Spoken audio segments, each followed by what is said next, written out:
गोशामहल में नक्कासी और सीवरेज के मसाइल पर शदीद एहतजाज। गोशामहल हल्के में बीआरएस लीडर विनोद यादव की क़यादत में कई मुकामी बाशिंदों के साथ ज़बरदस्त एहतजाज किया गया। यह धरना घोड़े की खबर वाटर वर्क्स डिपार्टमेंट के सामने मुनक़िद हुआ, जहाँ लोगों ने गुज़िश्ता 3 महीनों से इलाके को परेशान किए हुए मुसलसिल नक्कासी और सीवरेज के मसाइल पर अपने गुस्से का इजहार किया।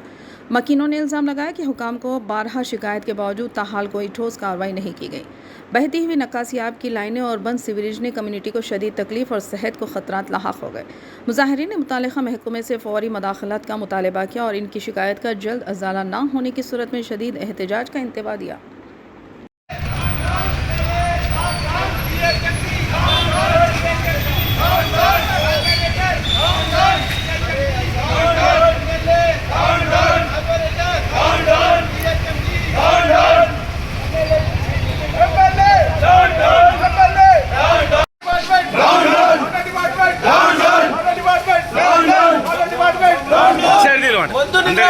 వాటర్ వర్క్స్ డిపార్ట్మెంట్ అధికారులు వెంటనే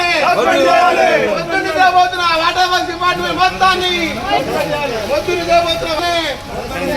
వాటర్ వర్క్స్ డిపార్ట్మెంట్ వెంటనే ఏం తయారు తీసుకుంటలేరు.